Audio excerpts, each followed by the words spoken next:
আজকে আমরা চলে আসছি কুড়িগ্রাম জেলার নাগরসিংদী উপজেলার ভিতরবন্দ ইউনিয়নের ভিতরবন্দ নামক একটি গ্রামে। এখানে আমাদের আসার উদ্দেশ্য ছিল, আমরা জানতে পেরেছিলাম এখানে ভিতরবন্দ জমিদার বাড়ি নামে একটি নান্দনিক জমিদার বাড়ি ছিল, যেই জমিদার বাড়িটি এই অঞ্চলের একমাত্র কাঠ এবং অন্যান্য উপাদান দ্বারা তৈরি। আমরা এখানে আসলাম এই ভিতরবন্দে জমিদার বাড়ি দেখতে এসে যতটুকু না পুলকিত হলাম, তার থেকে বেশি আশ্চর্যিত এবং স্বাভাবিকভাবেই আমরা কিছুটা দুঃখ ভারাক্রান্ত হলাম। আমাদের কাছে প্রাথমিক যে তথ্য এখান থেকে স্থানীয় কিছু মুরব্বীদের কাছ থেকে শুনলাম, সেটা আমাদেরকে খুব অবাক করেছে এবং খুবই হতাশ হয়েছি।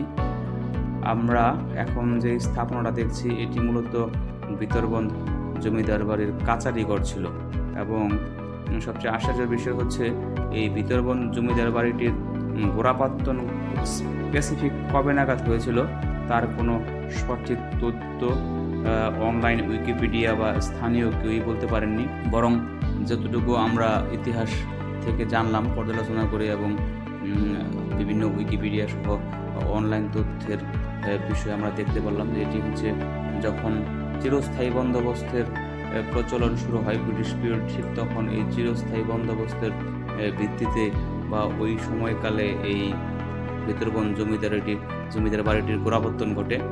এবং এই জমিদার বাড়িটির ঠিক কবে নাগাদ এবং কার হাত দিয়ে গোড়াপত্তন ঘটে সেটাও আমরা তথ্য উদ্ঘাটন করতে পারিনি, এবং কবে নাগাদ এটির শেষ জমিদারি কার্যক্রম চলেছিল তারও কোনো সঠিক তথ্য আমাদের কাছে ছিল না।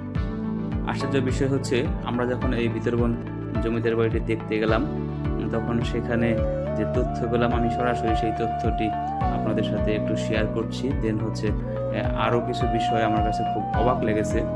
তা হলো, এখানে যিনি বা যারা বর্তমানে এই জমিদার বাড়িটির বিভিন্ন জমি এর পুকুর এবং স্থাপনার অবশিষ্ট অংশ, আমার কাছে মনে হয়েছে একরকম সরকারের পক্ষ থেকে বেদখল হয়েছে এবং স্থানীয় কিছু প্রভাবশালী ব্যক্তিবর্গের নেতৃত্বে দখল হয়েছে। এটা ওখানকার স্থানীয় যারা মুরব্বীজন ছিলেন তাদের সাথে আমি যতটুকু কথা বলেছিলাম, তাদের কথার মধ্যে এবং তাদের চাহনি এবং অভিব্যক্তির মধ্যে অনেক কিছু প্রকাশ পায়, যা অনেকে আতঙ্কে কথা বলতে চাননি, অনেকেই এটাকে লুকিয়ে যেতে বা চেপে যেতে চেয়েছেন, আমাদেরকে অ্যাভয়েড করতে চেয়েছেন।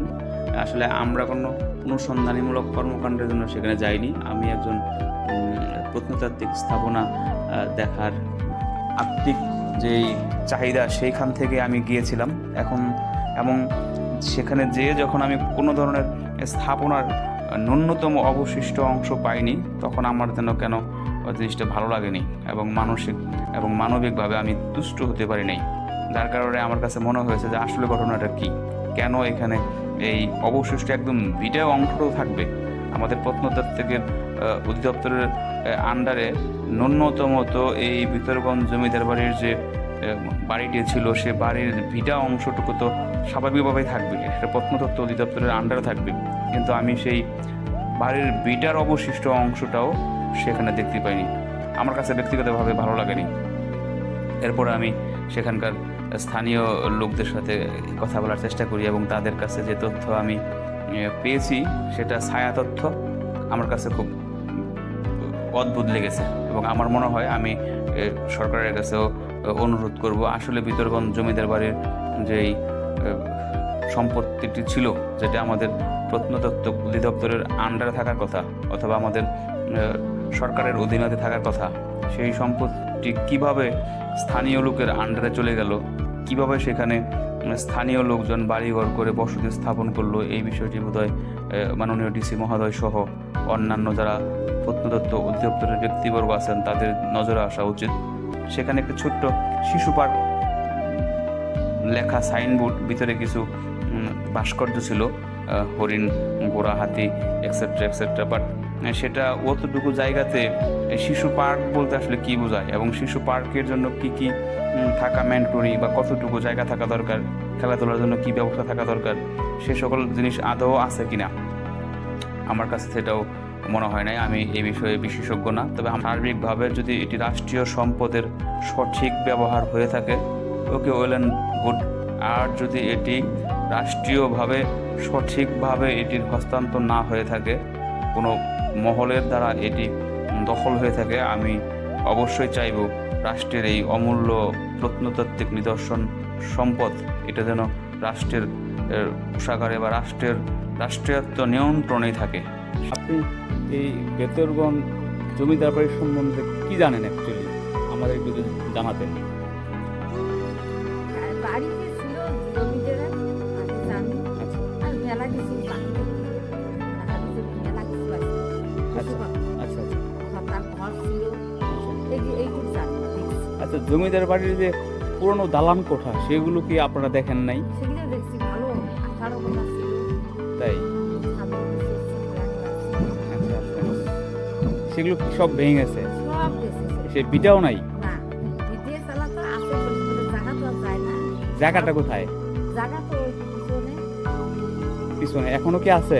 জায়গা আছে, বাড়ি কিচ্ছু নাই, চিনমান কিচ্ছু নাই, কোনো ইট বালি সিমেন্ট কিছুই নাই? কিচ্ছু নাই। আমি উনি যে এইখানে এই ভিতরগঞ্জ জমিদার বাড়িটির অবশিষ্ট অংশ ছিল এই অংশটুকু আমাকে দেখানোর জন্য উনি কিছুতেই রাজি হচ্ছিলেন না। আমি অনেক রিকোয়েস্ট করাতে দেখলাম অনেকটা ভয় আতঙ্কে খুব দৃঢ় পায়ে উনি যেতে যাচ্ছিলেন। উনি বোঝা যাচ্ছিল যে উনি এক পা সামনে দিচ্ছেন, ওনার মন বোধহয় 3 পা পিছনে টানতেছিল, যেদিকে না যাওয়াটাই ওনার জন্য নিরাপদ। এবং উনি খুব বারবার আমাকে না যাওয়ার জন্যই রিকোয়েস্ট করতেছিলেন যে উনি যেতে পারবেন না। তো উনি আমাকে জাস্ট দূর থেকে ওই জায়গাগুলো ভিতরবন জমিদার বাড়ির মূল অবকাঠামো ছিল এটা আঙ্গুল দিয়ে দেখিয়ে, আমি জাস্ট ক্যামেরাটা একবার রোল করে আবার ওনার দিকে ধরার আগে দেখি উনি জিনপুরের মতো উধাও হয়ে গেল। ওনাকে আমি আর সেখানে 1 মিনিটের জন্য খুঁজে পেলাম না। আমি বুঝতে পারলাম যে উনি আতঙ্কিত এবং উনি হয়তো বা আমার রিকোয়েস্ট ফেলতে পারেননি। আমি খুব বিনীতভাবে রিকোয়েস্ট করেছিলাম, বাট এটা যে ওনার জন্য সাপে বড় হতে পারে, ওনার জন্য ক্ষতির কারণ হতে পারে, এই আতঙ্কে উনি তৎক্ষণাৎ সেখান থেকে হাওয়া হয়ে যায়। 1 মিনিটের ব্যবধানে আমি ওনাকে সেখানে আশেপাশে খুঁজে পাই নাই। এখান দিয়ে তিনি ছিলেন, তিনি চলে গেছেন। আমি আবার এই মুরব্বীদের সাথে আমি কথা বলেছিলাম এই ব্যাপারী হাট, এখানে চা খেতে বসে তাদেরও একই কথা ছিল যে এখানে তারা তাদের প্রপিতামহ তাদের কাছে শুনেছেন যে এখানে জমিদার বাড়ি ছিল এবং অবশিষ্ট জমির অংশ কে বা কাহারা তাদের ব্যক্তিগত দখলে আছে, কিন্তু ওনারাও কথা বলতে চাননি এবং অনেক কথা বলতে যে আতঙ্কিত বোধ করেছেন।